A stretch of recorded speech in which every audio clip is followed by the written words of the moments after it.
జై తెలంగాణ. అందరు బాగున్నారా? ఒక్కసారి అన్ని పిడికిలు లేవాలి, అన్ని పిడికిలు లేవట్టాలి. జై తెలంగాణ, జై తెలంగాణ, జై కేసీఆర్. గౌరవనీయులు పెద్దలు, మాజీ మంత్రివర్యులు,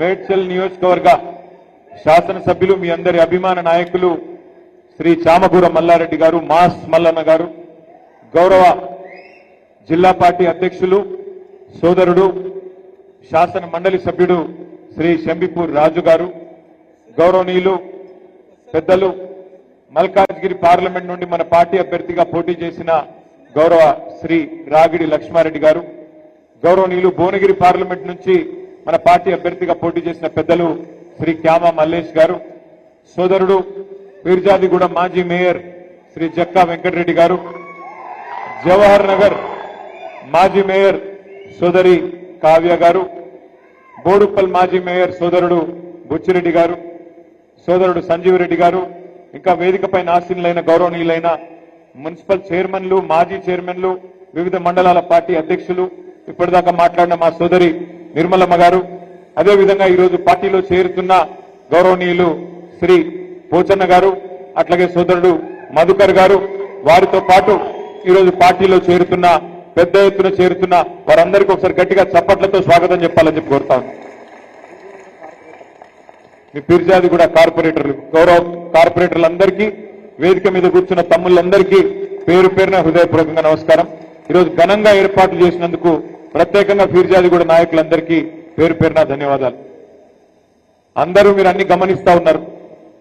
మన ప్రభుత్వం పోయి కాంగ్రెస్ ప్రభుత్వం వచ్చి సరిగ్గా 2.5 ఏళ్ళు అయితా ఉన్నది. ముఖ్యమంత్రి రేవంత్ రెడ్డి గారు, అట్లాగే ఉప ముఖ్యమంత్రి బట్టి విక్రమార్క గారు ఎన్నికలకు ముందు ఊదరగొట్టే ప్రసంగాలు చెప్పినారు. ఇష్టం వచ్చిన హామీలు ఇచ్చింది. నోటికి ఎంత వస్తే అంత, ఏది అడిగితే అది, అందరికీ అన్ని ఇస్తామని చెప్పి అడ్డం పొడుగు ఎటువడితోటి మాట్లాడింది. ఎస్సీ ఎస్టీలకు ఎస్సీ ఎస్టీ డిక్లరేషన్, బీసీలకు బీసీ డిక్లరేషన్, రైతులకు రైతు డిక్లరేషన్, మహిళలకు మహిళా డిక్లరేషన్, మళ్ళా మీదికెళ్లి ఒక 420 హామీలు, వాటి మీదికెళ్లి 6 గ్యారంటీలు అని చెప్పి డబ్బా కొట్టి 6 గ్యారంటీలు 100 రోజుల్లోనే అమలు చేస్తామని చెప్పి పెద్ద పెద్ద మాటలు చెప్పి, అడ్డం పొడుగు మాటలు చెప్పి మొత్తానికి అధికారంలోకి వచ్చింది. కానీ మీరు మేడ్చల్లో మీరు నమ్మలేదు కాంగ్రెస్ పార్టీని, హైదరాబాద్ లో ఎవరు నమ్మలేదు. ఒక్క సీటు కూడా ఓఆర్ఆర్ లోపల ఒక్క సీటు కూడా కాంగ్రెస్ పార్టీకి ఇవ్వకుండా మీరు చైతన్యాన్ని ప్రదర్శించినారు.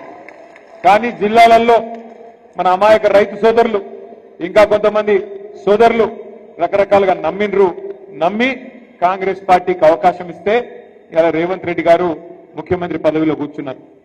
ఏమన్నారు వాళ్ళు ఎలక్షన్లకు ముందు? 100 రోజుల్లో 6 గ్యారంటీలు అమలు చేస్తాం, 2000 పెన్షన్ 4000 చేస్తాం, 100 రోజుల్లోనే చేస్తాం, అత్తకు 4000 ఇస్తాం, కోడలకు 2,500 ఇస్తాం, మహాలక్ష్మి పథకం పెట్టి నెలకు 2,500 చొప్పున ఈ రాష్ట్రంలో ఉండే 1,68,00,000 మంది ఆడపిల్లలకి డబ్బులు ఇస్తాం. లగ్గం చేసుకుంటే కేసీఆర్ ₹1,00,000 ఇస్తుండు, మేము తులం బంగారం ఇస్తాం. చదువుకుంటే ఆడపిల్లలకు స్కూటీలు ఇస్తాం. 10వ తరగతి పాస్ అయితే 10,000 నెలకు, 12వ తరగతి పాస్ అయితే 15,000, డిగ్రీ పాస్ అయితే 25,000, పీజీ చేస్తే 1,00,000, పిహెచ్డి చేస్తే 5 లక్షలు.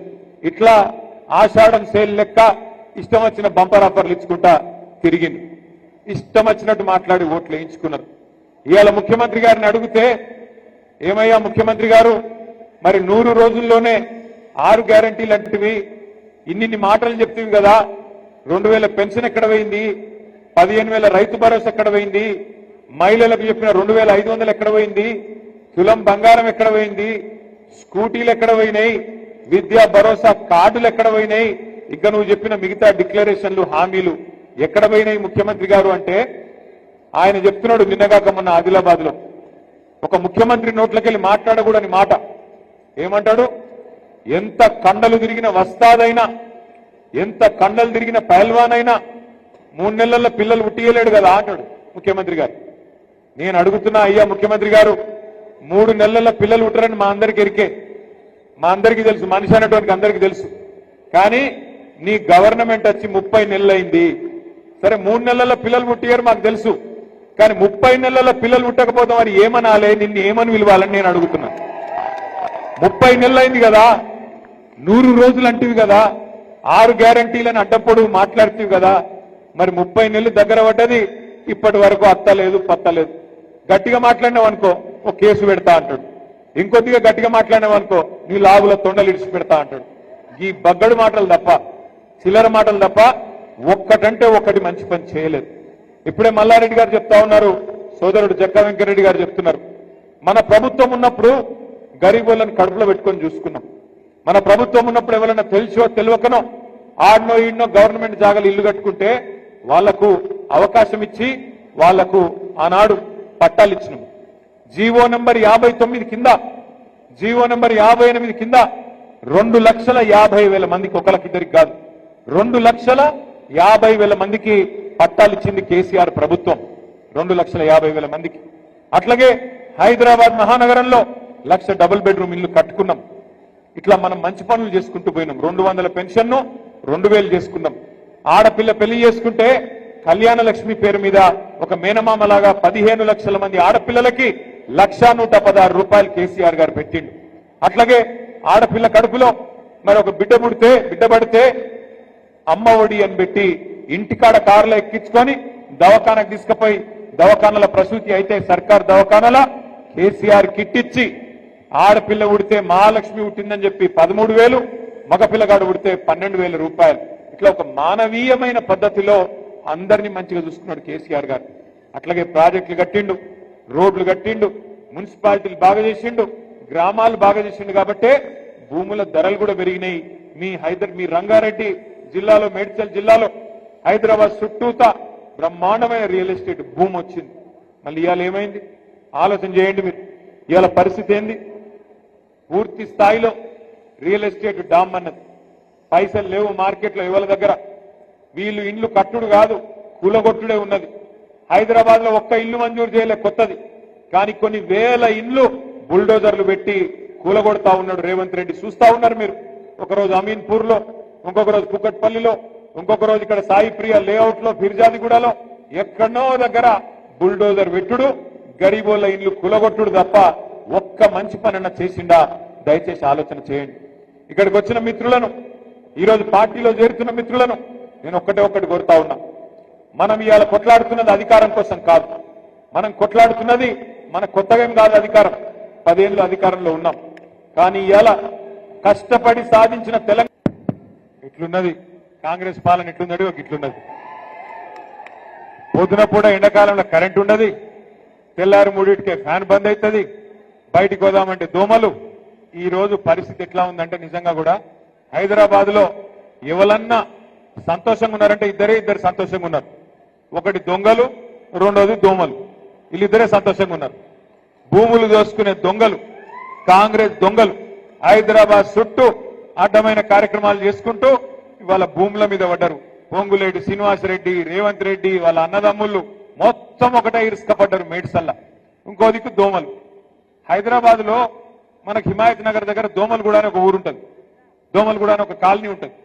నేను మొన్న అందుకే అసెంబ్లీలో చెప్పిన, మీరు మొన్న రేవంత్ రెడ్డి గారు మొన్న ఈ మధ్యన మీరు మన్మోహన్ సింగ్ పేరు మీద ఒక రోడ్డు పెట్టినవాట, డొనాల్డ్ ట్రంప్ పేరు మీద ఒక రోడ్డు పెట్టినవాట.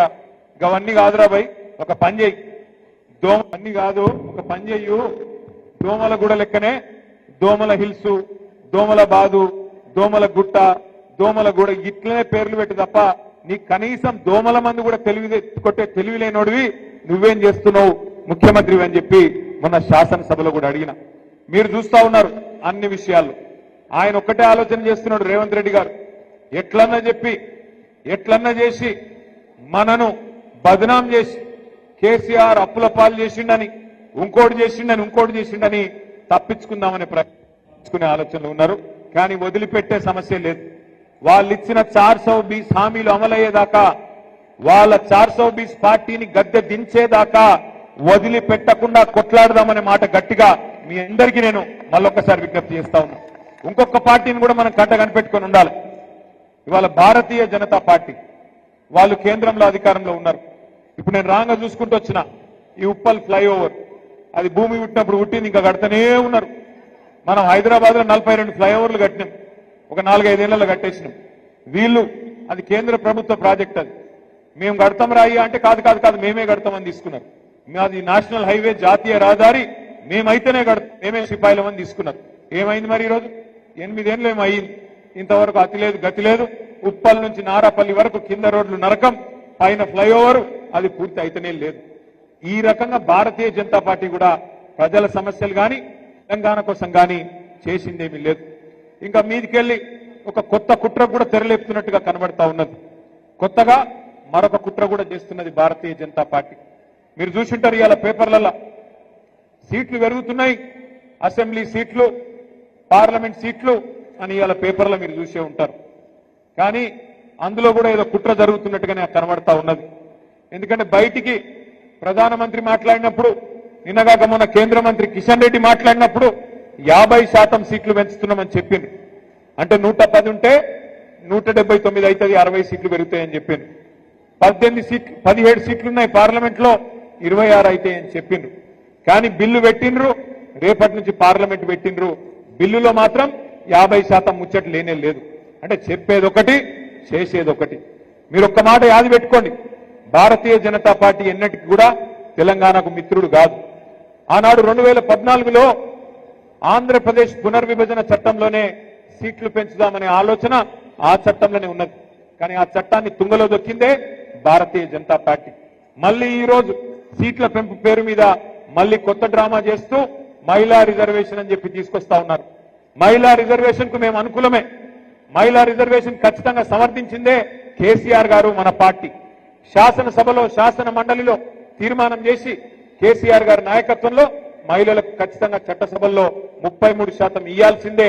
మేము ఇక్కడ మార్కెట్ కమిటీలో ఇచ్చినాం, స్థానిక సంస్థల్లో 50% ఇచ్చినాం, మీరెందుకు ఇయ్యరు అని చెప్పి శాసనసభలో, శాసన మండలిలో తీర్మానం చేసి పంపిందే కేసీఆర్ ప్రభుత్వం, బీఆర్ఎస్ పార్టీ. దాని విషయంలో ఇబ్బంది లేదు. కానీ డీలిమిటేషన్ పేరు మీద దక్షిణాది రాష్ట్రాలకు, తెలంగాణకు, ఆంధ్రకు, తమిళనాడుకు, కర్ణాటకకు, కేరళకు, పాండిచ్చేరికి అన్యాయం చేస్తామంటే మాత్రం ఎట్టి పరిస్థితుల్లో ఊరుకోము. ఎట్టి పరిస్థితుల్లో బీజేపీకి సమర్థన ఇచ్చే ప్రసక్తే లేదు.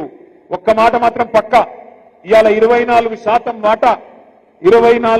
వాటా దక్షిణాది రాష్ట్రాలకు పార్లమెంట్ లో ఉన్నది. దాన్ని యథాతథంగా మెయింటైన్ చేయాల్సిందే. లేకపోతే మాత్రం ఎట్టి పరిస్థితుల్లో తిరుగుబాటుకు, పెద్ద ఉద్యమానికి కూడా బీఆర్ఎస్ నాయకత్వం వహిస్తుంది. అవసరమైతే కేసీఆర్ గారే ముందుండి నడిపిస్తారనే మాట కూడా నేను భారతీయ జనతా పార్టీకి, కేంద్ర ప్రభుత్వాన్ని కూడా చెప్తా ఉన్నా. ఇంకొక మాట కూడా గుర్తుపెట్టుకోవాలి మనందరం కూడా. ఇవాళ సందిట్లో సడేమియా లెక్క కాంగ్రెస్ బలహీనమైంది కాబట్టి మాకేమన్నా ఛాన్స్ దొరుకుతుందేమో అని చెప్పి మీ మేడ్చల్లో కూడా మొన్న బీజేపీ వాళ్ళు ప్రయత్నం చేసింది. కానీ మల్లారెడ్డి గారి నాయకత్వంలో 3 మున్సిపాలిటీలుంటే బ్రహ్మాండమైన విజయం సాధించినందుకు గట్టిగా చప్పట్లతో మేడ్చల్ కార్యకర్తలకు, మల్లారెడ్డి గారికి ప్రత్యేకంగా అభినందనలు కూడా నేను తెలియజేస్తా ఉన్నా. రేపు ఇక్కడ కార్పొరేషన్ ఎలక్షన్లలో కూడా 16 చేసుకున్నా, 20 చేసుకున్నా, 25 చేసుకున్నా, ఎన్ని చేసుకున్నా గెలిచేది ఖచ్చితంగా గులాబీ జెండానే. ఖచ్చితంగా గెలిచేది మళ్ళీ కార్పొరేషన్ మీద ఎగిరేది గులాబీ జెండానే. ఎందుకంటే హైదరాబాద్ ప్రజలు విసిగిపోయి ఉన్నారు. మా నగరానికి ఏమైంది, అన్యాయం అయిపోయింది కాంగ్రెస్ వచ్చినాక అనే బాధలో, ఈ కరెంటు కోతలేంది, ఈ దోమలేంది, రియల్ ఎస్టేట్ డామ్మనుడేంది, మళ్ళా మంచినీళ్ళ గోసేంది, బాధలో ఉన్నారు ఇవాళ హైదరాబాద్ ప్రజలు. అందుకే దయచేసి నేను ఇక్కడికి వచ్చిన మా నాయకులు, మా సోదరులందరినీ, సోదరిమణులందరినీ కోరుతా ఉన్నా, ఎలక్షన్లు సెప్టెంబర్లోనో అక్టోబర్లో పెడతారట. ఈ లోపల పెడతారు కావచ్చు, ఆగస్టు సెప్టెంబర్లో. సరే, ఇప్పటి నుంచే పనిలో ఉండుంది. ఇప్పటి నుంచే కలువుని జనాలను గుర్తు చేయండి. మనం 1,00,000 డబుల్ బెడ్రూమ్ ఇల్లు కట్టినాం హైదరాబాద్ లో. వీళ్ళు వచ్చినాక 2.5 ఏళ్లలో ఒక్కటంటే ఒక ఇల్లు కట్టలే, ఒక ఇల్లు మంజూరు చేయలే. ఒక్క ఇల్లు కట్టకపోగా వేలాది ఇల్లు కూలగొట్టింది. ఈ రోజు కూడా కూలగొడుతూనే ఉన్నారు. గరీబోళ్ల వ్యతిరేక ప్రభుత్వం ఇది, బుల్డోజర్ ప్రభుత్వం ఇది. ఇట్లాంటి ప్రభుత్వాన్ని కొనసాగనిస్తే, వాళ్ళ కార్పొరేషన్లో ఓటేస్తే నీ ఇల్లే కూలగొడతాడని చెప్పాలి. నేను జూబ్లీ హిల్స్ ఎలక్షన్ లో కూడా చెప్పిన, వెంగళరావు నగర్ అని ఒక డివిజన్ ఉంటుంది, ఆడ పోయి చెప్పిన నేను, మీరు కాంగ్రెస్ కోటేస్తే మీ దగ్గరికి బుల్డోజర్లు వస్తాయని చెప్పి. ఒక 10 రోజుల కిందట వెంగళరావు నగర్ బస్తీ వాళ్ళు వచ్చారు నా దగ్గరికి. సార్, మా మీదికి బుల్డోజర్ వస్తాను సార్, మమ్మల్ని కాపాడు సార్ అని. నేను వాళ్ళకి ఒకటే చెప్పిన, కత్తి వానికి ఇస్తేవి, యుద్ధం నన్ను చేయమని పడుతుంది, ఎట్లయితుంది అని అడిగిన. ఓట్లు వానికేస్తేవి జూబ్లీ హిల్స్ ఎలక్షన్ లో, ఇప్పుడు యుద్ధం నన్ను చేయమంటున్నావు, ఆడికెళ్ళి చేయాలి. రేపు మీరు కూడా అదే అడగాలి. ఓటు మాకేయండి, మీ సమస్య పరిష్కారం మా బాధ్యత అని చెప్పండి. అట్లాగే ఇంకొక విషయం చెప్పండి అందరికీ కూడా, ఓటు అడిగేటప్పుడు ముఖ్యంగా కార్పొరేటర్ ఎన్నికల్లో 2 ఏళ్లలో మళ్ళీ తిరిగి కేసీఆర్ గారు రాబోతున్నాడు, మీకు ఇచ్చే ప్రతి మాట నిలబెట్టుకునే బాధ్యత మాది అనే మాట గట్టిగా చెప్పండి. తప్పకుండా ఇప్పటి నుంచే నిర్విరామంగా ప్రజల్లో ఉండాలని చెప్పి కూడా నేను కోరుతా ఉన్నా. తమ్ముడు మధుకర్ గారు, పోచయ్య గారు, అదేవిధంగా పీర్జాది కూడా మిగతా కార్పొరేటర్లు అందరూ కూడా బ్రహ్మాండంగా పనిచేశారు. వెంకటరెడ్డి గారి నాయకత్వంలో అవార్డులు కూడా గెలుచుకున్నారు మీరు జాతీయ స్థాయిలో. మల్లారెడ్డి గారి నాయకత్వంలో మేడ్చల్ నియోజకవర్గం కూడా బ్రహ్మాండంగా అభివృద్ధి జరిగింది. తను సొంతంగా 60 కోట్ల రూపాయలు పెట్టి మల్లారెడ్డి గారు గ్రామాన కూడా రోడ్లు వేయించిన నాయకుడు మల్లారెడ్డి గారు. కాబట్టి తప్పకుండా మంచి నాయకత్వం ఉంది, పక్కడబందీగా పనిచేసే కార్యకర్తలు ఉన్నారు. అద్భుతంగా కేసీఆర్ గారి ఆశీర్వాదం మీకుంది, విజయం మనదే అనే మాట కూడా మళ్ళొక్కసారి మీకు విజ్ఞప్తి చేస్తూ, ఇంత పెద్ద ఎత్తున పీర్జాదిగూడలో ఈ కార్యక్రమానికి హాజరైన మా సోదరులకి, సోదరిమణులకి ప్రతి ఒక్కరికి పేరు పేరున హృదయపూర్వకంగా నమస్కారాలు. జై తెలంగాణ. గట్టిగా కాంగ్రెస్ వాడంటే కరెంటు పోగొట్టింది, మీకేమైంది? జై తెలంగాణ, జై కేసీఆర్.